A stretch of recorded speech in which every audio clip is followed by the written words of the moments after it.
Good morning বন্ধুরা, সকলে কেমন আছো? আশা করি খুব ভালো আছো। আমিও ভীষণ ভালো আছি।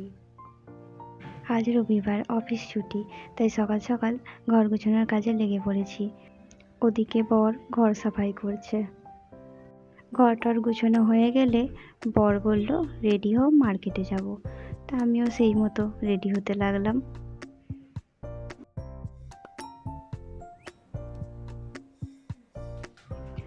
ওই যে দেখছো, বাইরেই অটো স্ট্যান্ড। বেশি দূরও হাঁটতে হয় না, একদম বিল্ডিংয়ের নিচেই অটো স্ট্যান্ড।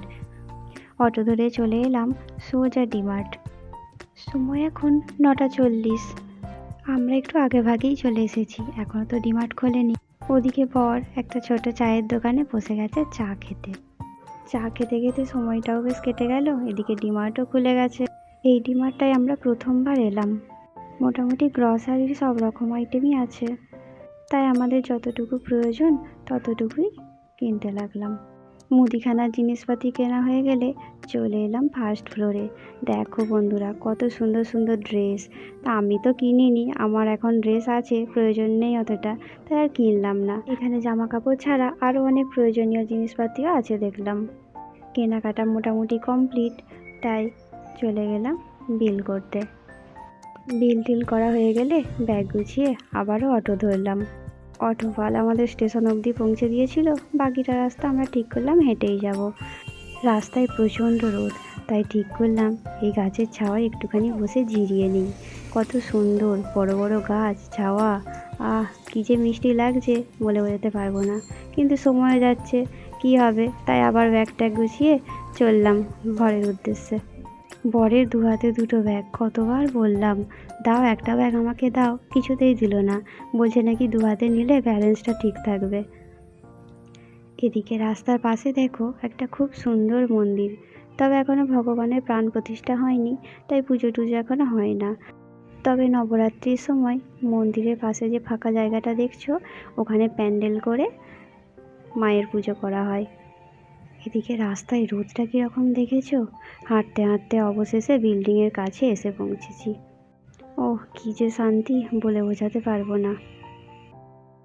এই যে সামনেই বিল্ডিংটা দেখছো, এই বিল্ডিংয়েরই 4th ফ্লোরে আমরা থাকি। এই ব্যাগটা ঘুরলেই আমাদের বিল্ডিংয়ের পাশেই সাই বাবার একটা মন্দির আছে। প্রতিদিন পুজো হয়, তোমাদের একদিন দেখাবোখন।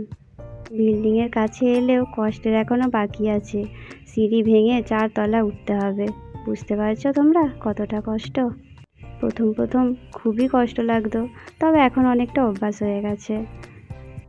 বিল্ডিংয়ে আছি আমরা প্রায় 6 মাস মতো হয়ে গেল। সময়ের সাথে সাথে অনেকটাই মানিয়ে নিয়েছি, এখন আর সেরকম কষ্ট অতটা হয় না। যাক, অবশেষে ঘরে এসে পৌঁছালাম। কি কি বাজার করলাম চলো তোমাদের একটু দেখিয়ে দিই। বাইরে প্রচণ্ড গরম বন্ধুরা, তাই রাস্তার পাশে লস্যির দোকান দেখেই ও দুজনের জন্যে দুটো লস্যি কিনে নিল।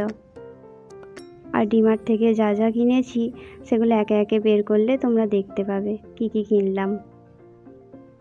বেশি কিছু কিনিনি, দুটো তো মানুষ, বেশি কিছু লাগেও না, আমাদের খুবই অল্প লাগে।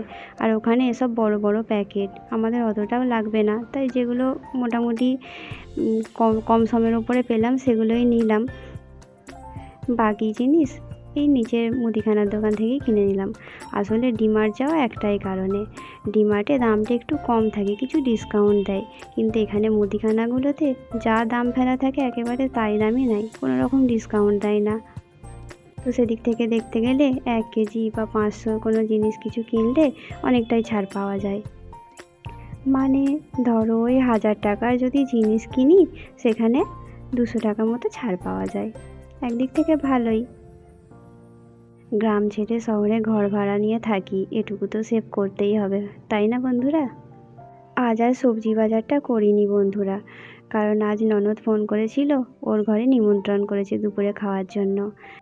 বেরিয়েছিলাম সেই 9টা, আর ঘরে ঢুকলাম 11:30টায়। অনেকটা দেরি হয়ে গেছে বন্ধুরা, এখনও রেডি হতে হবে। তোমাদের সাথে পরে আবারও কথা হবে, আরও একটি অন্য ব্লগ নিয়ে তোমাদের সামনে আসব।